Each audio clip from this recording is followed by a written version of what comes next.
From magnificent country houses to monastic ruins. These are the landmarks and treasures that reveal our rich heritage and history. Oh, grand country estates to the factories at the heart of our industrial revolution. These are the buildings, landscapes and stories that uncover Britain's amazing past. It really is living, breathing, isn't it? From the wilds of Snowdonia to the dramatic Dorset coast, join me and a host of celebrities with a passion for the past as we explore the riches, treasures and secrets of one of our most loved institutions, the National Trust. From the prehistoric... I have never found anything like this. ...to the present day. Congratulations! The Trust has given us behind-the-scenes and below-stairs access... Are we going right to the ground? ...to some of its finest buildings and locations. There was gold under these hills. We'll meet the people keeping our historic traditions alive. Incredible! And the experts revealing the lives of those who shaped our past. Oh, look at that! It really is a treasure house. This is our heritage, our history. Welcome to the secrets of the National Trust.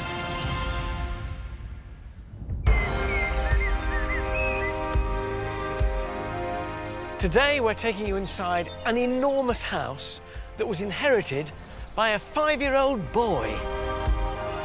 This is Lyme in Cheshire, one of the UK's grandest country houses.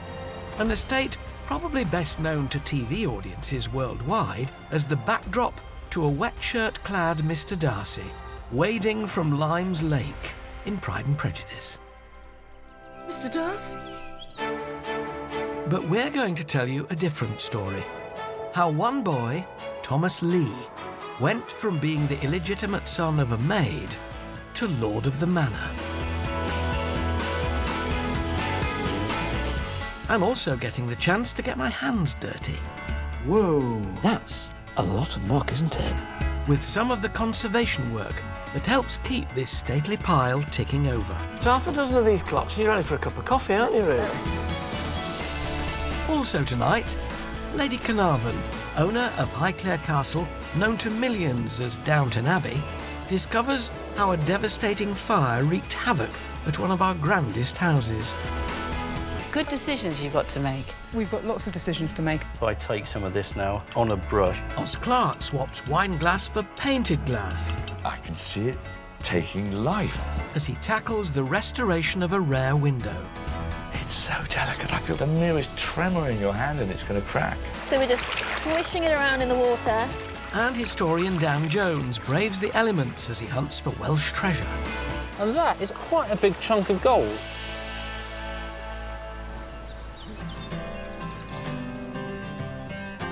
Lyme can trace its roots back to the Middle Ages, and over the years has been gradually developed into the imposing home we see today. And the grandeur of this house is thanks largely to one man, Thomas Legh, whose history was every bit as colourful as the house that he furnished. I'm finding out more about this remarkable man with Lyme's House and Collections Manager, Amy Carney. It really all began as a child. So that's him there. This is Thomas, yes, just before he turned 5. This may just be gossip, correct me if I'm wrong, but I hear that he was one of 7 illegitimate children. His father had 7 children by 7 different women, none of whom he was married to. True? That's very true. And 5 of them were born in the last year of his life. He was a busy boy. He was a very busy boy. At the age of 42, philandering Colonel Thomas Peter Legh suddenly realised there was no legitimate heir to Lyme. So he took his first child, John Glaive, who was born to a lowly maid, and rebaptised him Thomas Legh, creating an instant successor. Within a few years, the colonel died, and Thomas Jr. inherited Lyme. As well as being a womaniser, his father wasn't really interested in the estate, so the estate had been neglected for some time before Thomas came to be the owner, and he transformed it into what we see today. At 21, Thomas took full control of the estate, and the rejuvenation of Lyme began. Every room is just packed with treasures. So Thomas clearly did his bit well, didn't he, once he'd come of age? He did, yes. He came into a great fortune, which meant that he was able to commission an architect to make great changes to the house. But Thomas, of course, illegitimate, he wanted to show how long his family had been around for, so he maintained the house looking as old as he possibly could, which is why this room still has an Elizabethan feel to it. So it wasn't just sort of personal aggrandisement then. He saw this as a responsibility, a kind of stewardship. Definitely. Definitely responsible for future generations, but also so proud of what previous generations had done as well. So it was like that coming together, really. Thomas filled this place with fine art and antiquities from around the world. And they all need carefully looking after. Jane! Hi. Standing in this astonishing collection of... Yes, it is. Oh, it's enough to make an horologist dribble. I'm going to be helping Jane Edge to wind this estate's precious clock collection. The clockwinder's apprentice. Let's go. Ready, able, willing and rubber-gloved. The Trust has around 2,500 ticking and chiming clocks in its collection. You don't hang around, Jane, do you? No, I don't. And here at Lyme, 50 of them are gracing the walls and mantelpieces. I wonder if I was a clockwinder in a former life. Maybe. Organisation here is key. They're all on here and they're labelled as to who's which. Yes. So can I nudge it forward? Yeah. Lovely, fills the house with music. And then there's this. Whoa! The granddaddy of all Lyme's clocks. Sitting in pride of place over the front entrance. That's the time it's telling outside. Outside, yes. Yeah. Those little keys on that board aren't going to do this. Where's No, your key they're for not. this? First of all, we stop the pendulum. So just Yeah, basically stop please. it. OK, stopped. And then we've got this, which weighs a ton. Oh, my goodness. This is what we wind it with. Oh, this is a bit bigger than those ones we've been Yes, using. a lot bigger. That's a nice work of art. On there, and then clockwise? Or The other way, yeah, 'cause of course it anti, doesn't stay on it, right. Oh, yes, that's all right. But is this once a week as well? Twice a week. And then it'll go through... Am I there? I'm there. You can You're feel there. it stopping. Sorry, yeah, you can feel it when it's OK, so that getting comes off there. Shall I start it again? Great, yeah. I may be a man of simple pleasures, but I can't tell you how much enjoyment I get out of winding your clocks. Oh, Thank you very that's much great, indeed. Alan. Thank you Lovely so to much. see you. Thomas Lee was known as the saviour of Lyme, rejuvenating and refurnishing this beautiful house. Once officially an aristocrat, Thomas could lay claim to his forefathers, which included plenty of military heroes with strong royal connections. In 1346, at the Battle of Crecy, a distant ancestor had saved Edward III's eldest son, the Black Prince, from a certain bloody death. In gratitude, the Lees were bequeathed Lyme, and to this day, a portrait of the Black Prince stands guard over the entrance hall with a rather ingenious feature. I'm on the other side of the painting with Lyme's House and Collections Manager, Amy Carney. There's a picture there which appears to have come off the wall. Yes, that's our fabulous squint. Pardon? Squint. Is this... This squint is the Georgian equivalent of CCTV. And this was a way of coming to the drawing room, having a look at who's coming through the front door and making your mind up whether you want to let them in or not. So does it... Have a look. Does it move? It does, yeah. It Oh, my swings goodness. away. With the help of his architect, Oh. Thomas certainly seems to have had a sense of humour. So now you can see the front door. Oh, no, we don't want them. They're always borrowing a cup of sugar. Exactly. Shut the picture up. Come away. Note to self. Must get one for home. Across the UK, our grandest houses are stocked with priceless historic artefacts. And there's one threat their owners fear more than anything else: fire. Lady Carnarvon, the current owner of Highclere Castle, made famous by the TV series Downton Abbey, has travelled to Guildford in Surrey to witness the result of every homeowner's nightmare. This is Clandon House. It was built in the late 1720s. Along with its grand facade and capability brown parkland, it was the pinnacle of 18th century cutting-edge design.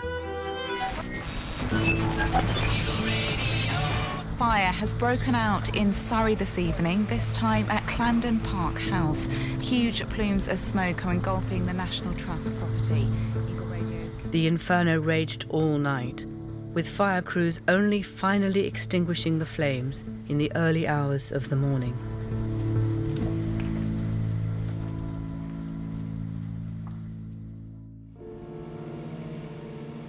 The fire at Clandon Park House is out. All floors and ceilings have been destroyed. It's not yet clear how many artefacts have been saved. For many, the building holds a huge number of memories. Hannah Jones got married there last year. And even 18 months later, the scars feel as fresh as ever. The thing that strikes you is still the residual smell of smoke and of acridness. And when you see it for real, it's the randomness. The alcove there with the lady balanced on the edge, and there's fireplaces scattered here and there on the third story. Some of the doorways revealed. It's fascinating. The flames showed no mercy. Millions of pounds worth of irreplaceable treasures went up in smoke. Onslow family portraits, 18th century furniture, and 17th century tapestries, to name just a few. At nearly all stately homes, there's a hit list of items to save first in the event of disaster. Curator Sophie Chesham, along with fire crews and volunteers, only had minutes to rescue some of this house's most precious contents. And we're meeting in what was the state bedroom. How much did you manage to rescue then on that day, Sophie? From this room, we did manage to take some things out. The state bed was just too big, unfortunately, just standing right here behind you. We did take out the hangings themselves from the bed. We also got out a pair of beautiful little mirrors, which were either side of the bed. So you were lucky. And in the rest of the house, were there a few other key things you did manage to rescue? There's an incredible painting of Speaker Arthur Onslow with Robert Walpole in the House of Commons. Oh, my which goodness. is obviously so important to the history of this house. Completely and utterly. And some key paintings had to be cut out of their frames too. We're always prepared to do that at home. Well, it's something we practice, but in fact, I don't think we've ever had to do it in the National Trust before. It's the first time we've done it. Oh, really? The frames were so vast that we just couldn't have got them out. The brave efforts of the firefighters managed to save over 600 precious and irreplaceable pieces from the flames. The house itself was a burnt-out shell, but out of all this carnage, something quite unexpected was uncovered. So since the fire, we've discovered lots of things we didn't know about the building, like the arch up here, the niche, where there perhaps was sculpture planned for it. So now, what are you going to do? We've got lots of decisions to make, and some of them will be really difficult, where the fire's revealed something we didn't know about that particularly might be of higher significance than the area before. Yeah. And that's a good example of where the area was actually rather sort of, you know, kind of plain. If we've revealed something of greater significance, I think that's a good argument to really consider reinstating it. All this restoration doesn't come cheap. Years of careful and detailed work will cost tens of millions of pounds.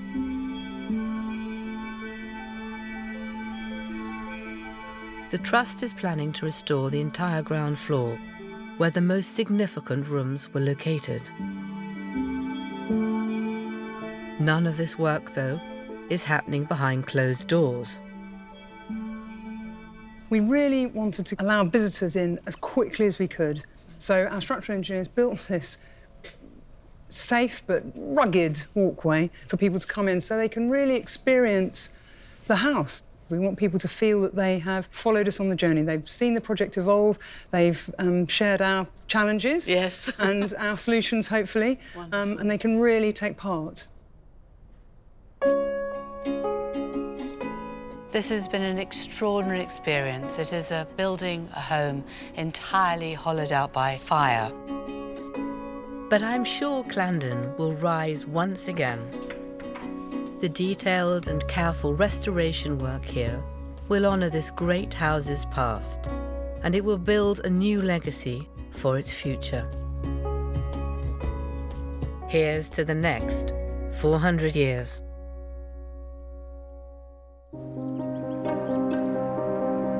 Like Clarendon, Lyme too is filled with irreplaceable artefacts.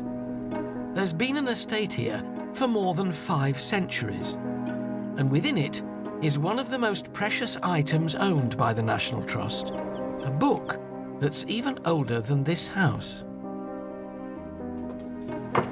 See, this is my favourite room in any house, the library. Mine too. Bookman, yeah.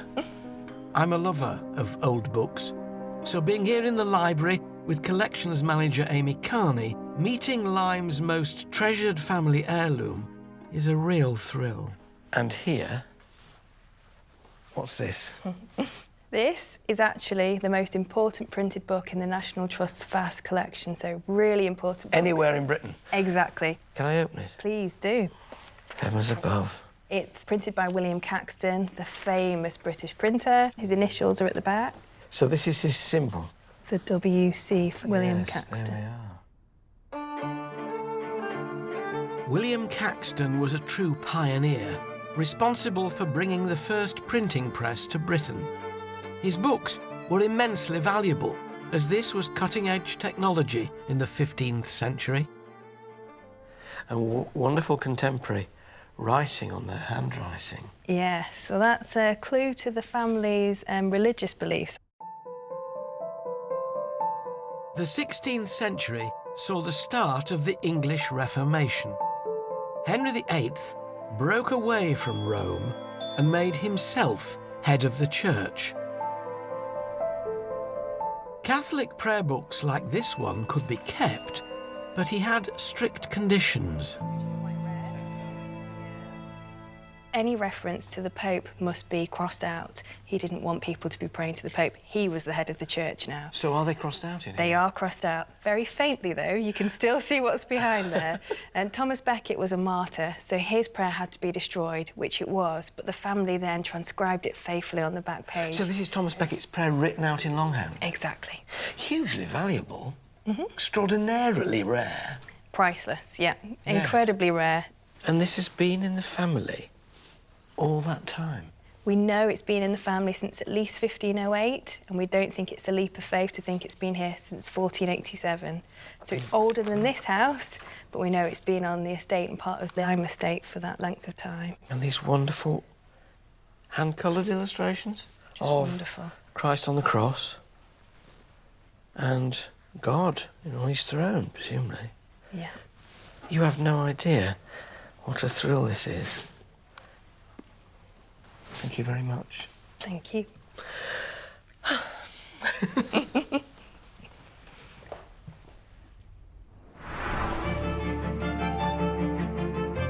William Caxton was undeniably a 15th century trailblazer. And as John Culshaw heads to Woolsthorpe Manor in Lincolnshire, he discovers another man's pioneering work that was to shape our modern lives. Here grows one of the most famous trees that's ever existed.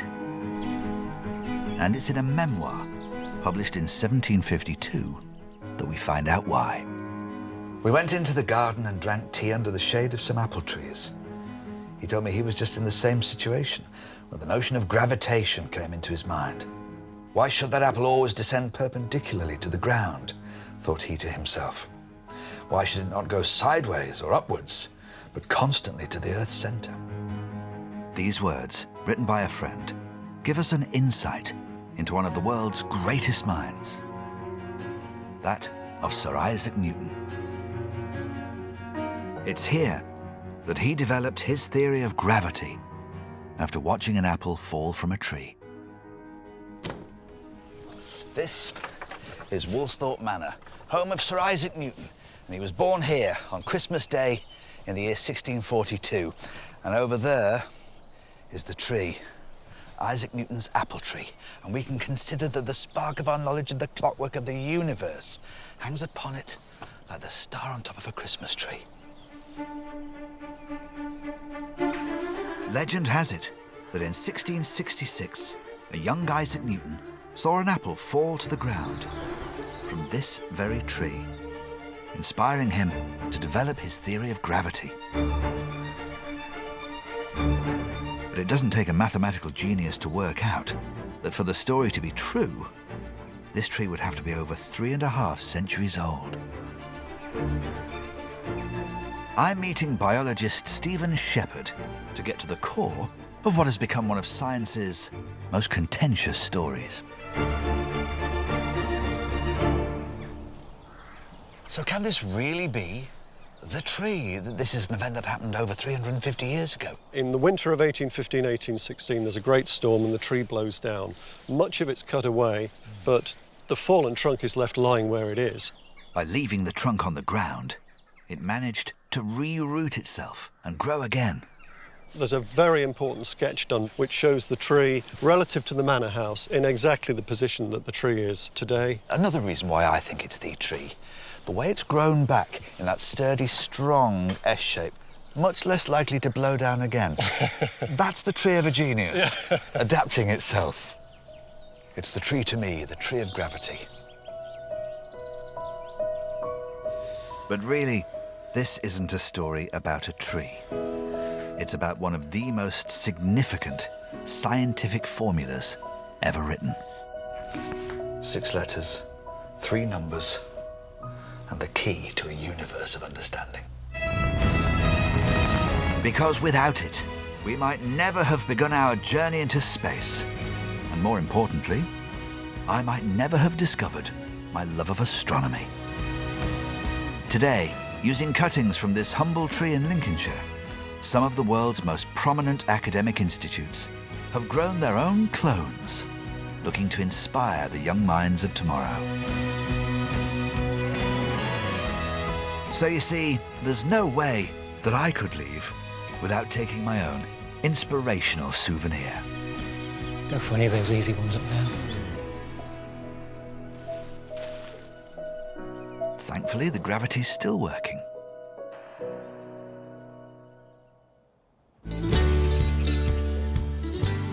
This is the glorious Lyme estate in Cheshire. Hanging pride of place in the entrance hall at Lyme is this rare tapestry. Made in Mortlake, London, it can trace its origins back to 1625. But years of grime are making this beautiful image difficult to see. Okay. So today, I'm helping Gemma Spark from the Trust's conservation team give this tapestry a deep clean. This is basically a vacuum cleaner, straightforward vacuum cleaner, isn't it? With really, the kind of head that you see at home. Bit of velour on there to be tiny bristles. That's why we use a protective surface To stop this from damaging For doing that, and also to prevent any fibres which are loose on there from being pulled up the vacuum cleaner.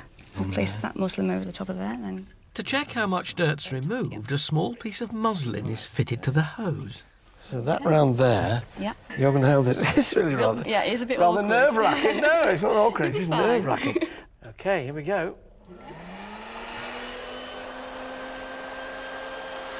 That's perfect. Just straight down like that. Yeah. Just a nice, gentle speed. It would cost a staggering £26,000 a square metre to recreate this intricate tapestry today. It's like a clinical operation, isn't it, really? I can see now why you use this gauze. So just the filth comes through, but the tapestry, if anything's a bit loose, stays behind that gauze, so it doesn't remove it. Right, that's the whole thing. So do we turn off now then? Yep. Are you ready? Yep. Yes, look at that. Absolutely filthy. Now then, when we... Whoa! Right. And that has all come off on that one pass. That's a lot of muck, isn't it? Yeah, it's certainly ready for it to clean. How long will it take you to do it? It can take up to about 3 days, and that's what you could start to do now if you'd like to. Right. OK. Okay. I'll stick my end on again then.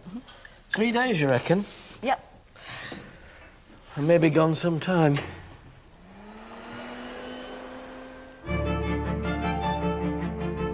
Across the UK, thousands of highly trained specialists, from carpenters to textile restorers, are caring and protecting our most precious assets. Oz Clarke is at Stourhead in Wiltshire, helping a team of conservators practice a centuries-old craft.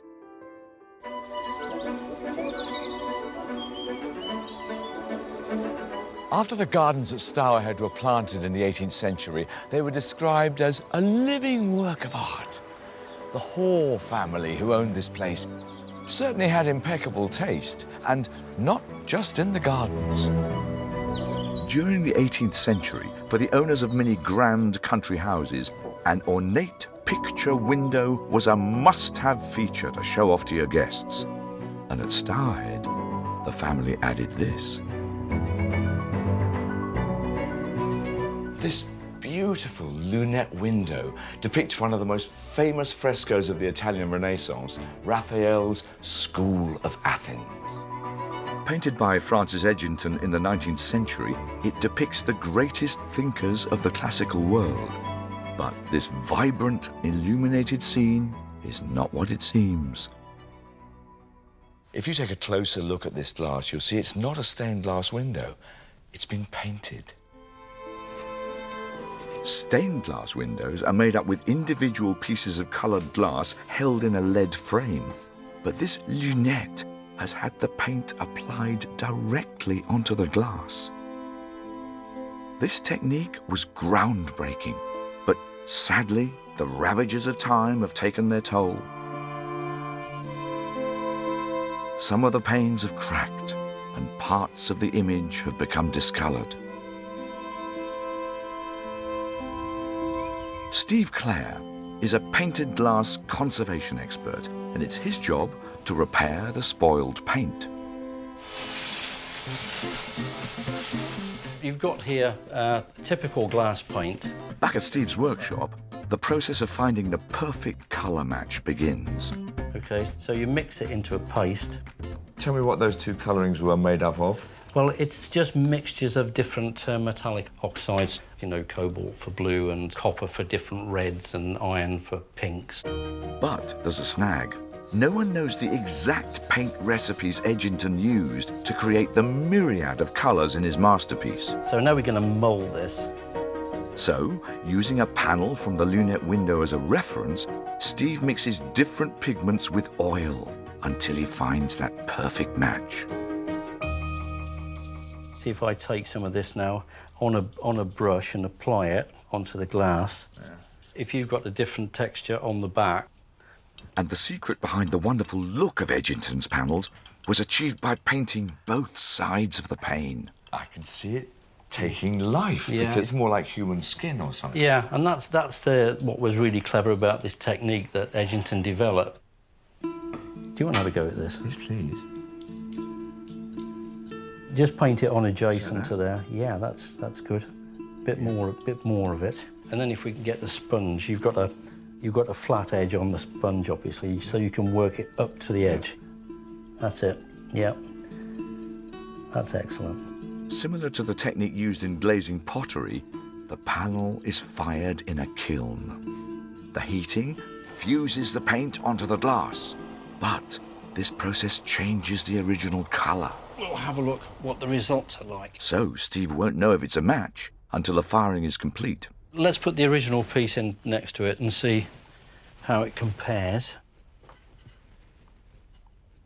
Yeah. So that's much closer to the brown than it used to be. We've lost a lot of blue, though. Yeah, the blue's fired away, but obviously this is a first draft, and we'll do a few more tests, and we'll get there.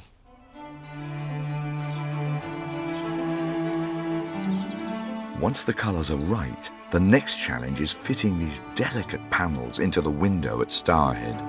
Right. Can I feel Yeah, it? do you want to feel the weight of that, Oz? Yeah. Absolutely. It's nothing. No, nothing It's like to a it. feather. Yeah. And it's so thin. Right, it's only just over a millimetre thick. This will need the steadiest of hands. But how can I help? If I ease the top in there, if you make sure that bottom doesn't kick out, that would be great, yeah. It's so delicate. I feel the merest tremor in your hand and it's going to crack. Yeah. With the last pane eased into position, the restoration of this masterpiece is complete. After all that delicate work, it's amazing to see the glass looking so strong, so bold. And it's been there for over 200 years. And after the conservation work by Steve and his team, it'll be good for 200 more.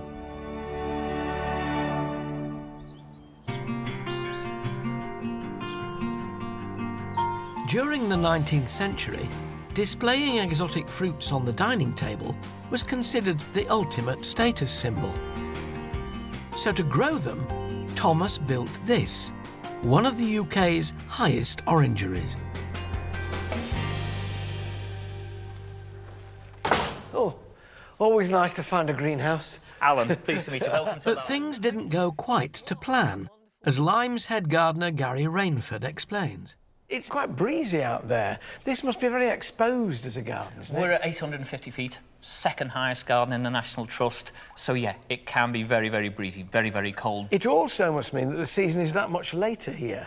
It does. We tend to be about 3.5 weeks later than southern gardens.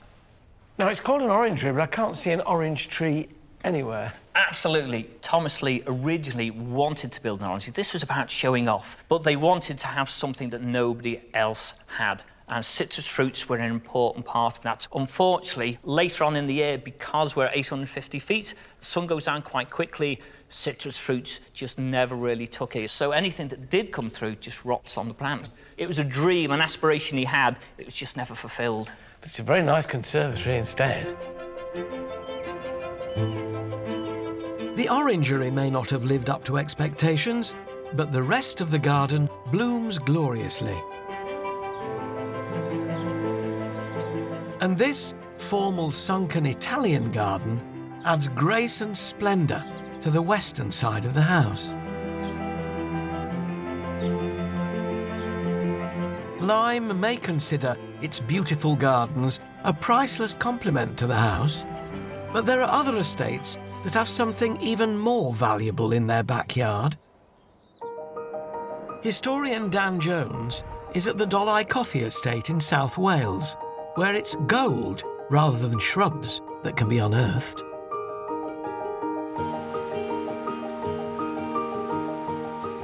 This beautiful, rain-drenched location is home to one of the most prized natural resources in the world, Welsh gold.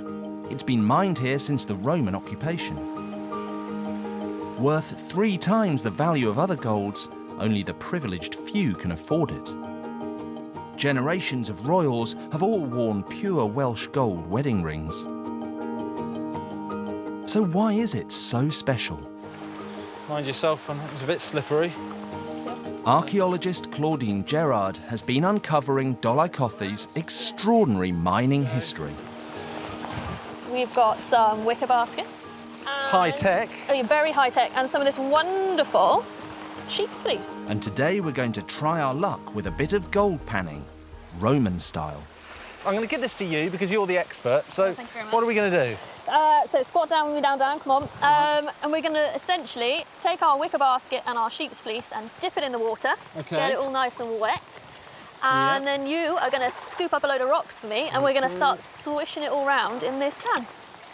Why would the Romans do this? We're prospecting, essentially. We're looking to see if there is any gold in this area. So if there is gold, it will have been washed down and out of the sort of ground into the river, and we would find specks of it here.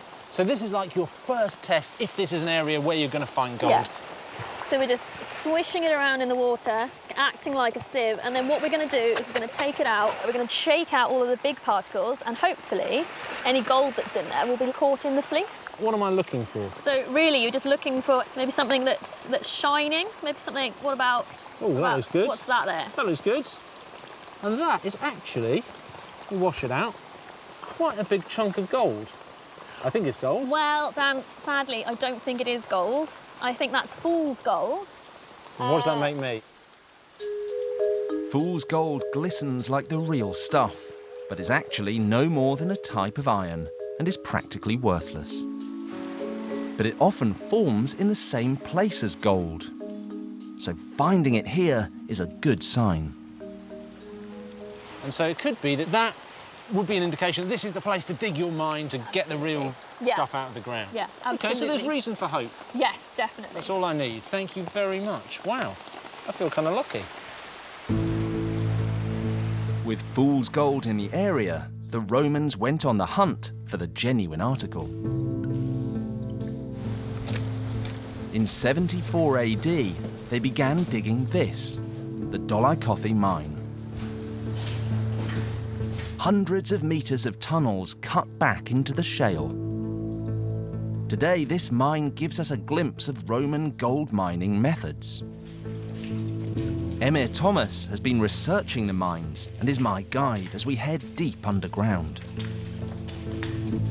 The square-cut tunnel we have here, very similar to what's seen elsewhere in the Roman Empire in Spain and Rome. So this shape tells us that we're in a Roman mine? Yeah, there's parallels here to other Roman workings. What techniques were the Romans using when they were here? The mine is clearly hand-driven because sometimes we can see pick markings. I can see some just here. These lines going straight across. So what were they using to make marks like this? They were using a Roman guard, a short pick end and a hammer end were used. The pick end was put into the rock like that, and somebody would come along with their guard and hit the other end with a hammer. So they were using picks to chisel out bits of the rock and presumably cart it away down these tunnels. Exactly. How were they getting it out of the tunnels? Well, that's the mystery, but there's lots of suggestions. Might have been using sleds, might have been pushing something across, but we've got no markings across the floor that suggest that something was dragged along. Finding gold here is not that easy. Millions of years ago, movement of the Earth's tectonic plates caused superheated water to rise from the deep. As it cooled, it crystallized to form quartz, and locked inside was this precious metal. And incredibly, the Romans knew it. So this is the stuff that they were looking for? Yeah, this is quartz. It's that white crystallized mineral there. The gold is inside the quartz. So first you have to get the quartz out and then you retrieve the gold? Very small pieces inside. It's literally gold dust. So, as you said, we need to remove it, crush it and find the gold inside. It's incredibly labour intensive. As we move deeper into the mine, it opens out into a huge chasm. How much gold do you think they would have taken out of a room like this? There's no way of telling for sure. There's no documented evidence, unfortunately. Dolly was mined on and off for more than 2,000 years. Its glory days were in the last half of the 19th century, when it was part of the Welsh gold rush. But by the outbreak of the Second World War, it had become unprofitable to mine here, and the tunnels finally fell silent. The Trust took over the mines in 1941. Visiting Dolly mine, it's clear why the Trust wants to protect it. It holds a wealth of fascinating questions, and the longer it's preserved, the better chance we have of finding the answers.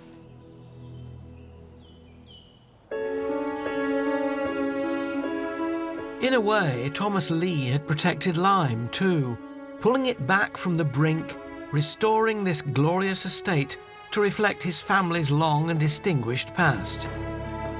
He died in 1857, and Lyme remained in the Legh family for the next 89 years.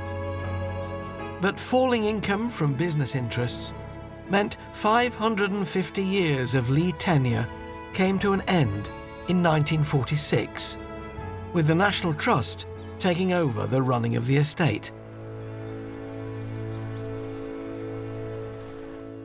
Thomas Leigh may not have had the easiest start in life, but from the age of 5, when power and influence were bequeathed to him, he did his best to turn Lyme Park into a treasure house, and that it remains to this day.